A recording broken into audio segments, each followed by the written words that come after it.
less than a year now until the European elections in May 2014, and there's little doubt that the United Kingdom Independence Party are going to get the most votes of any party from the British seats that there are.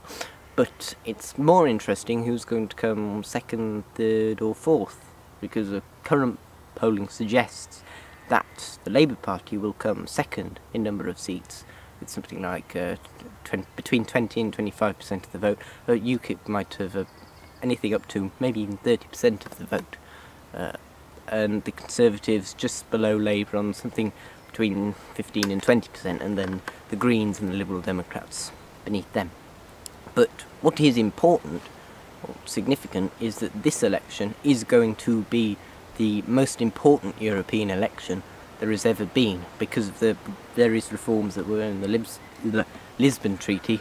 It is going to be important, so whichever party gains the most seats in the European Parliament will decide the future of Europe.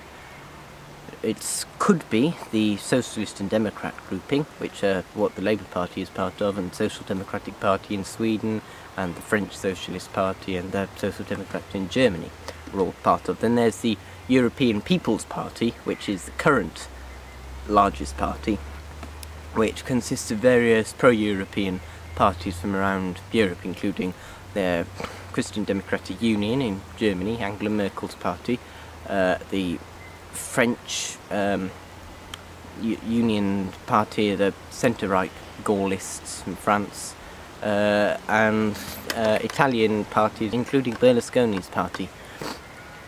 These are all pro-European conservatives. Then there's the European Conservatives and Reformist grouping, which is what the Conservative Party is the central figure in, which are slightly Eurosceptic, slightly pro-European conservative parties, which are likely to become either third or fourth largest party. But essentially speaking, whichever one, whether it's the Social Democrats or the European People's Party, one of them will come first and will decide the future of Europe. So voting for UKIP, although might be significant if you want to get out of Europe altogether, which is, it's unlikely. If you want to vote for them, fine. It is in a sense a wasted vote, because you're just going to effectively, it's a bit like in UK general elections voting for Sinn Féin, because they refuse to participate in their UK parliamentary system. They abstain from any votes, they don't recognise its authority, which is a bit like what UKIP are going to do in Europe. They're not going to represent your views in Europe, they're just going to sit there and say, oh, who's he? Oh, it's all a load of rubbish, you're all Maoists. And generally not be vastly productive. So there's really, I would advocate voting for any other party.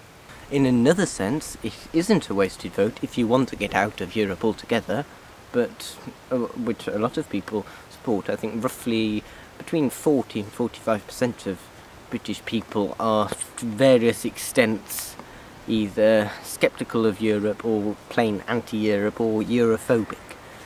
But I would say a narrow majority, but still a majority of the British people are, to various extents, pro-European, although they might not like what Europe's done in the recent times. But so the 2014 election is going to be very important. There'll be coverage on the BBC, and I suppose UKIP will probably be very happy, but I think that Labour and the Liberal Democrats and the Green Party could also be pretty bad, but it's probably going to be a very bad night for the Conservatives. They could be pushed into third or maybe even fourth place.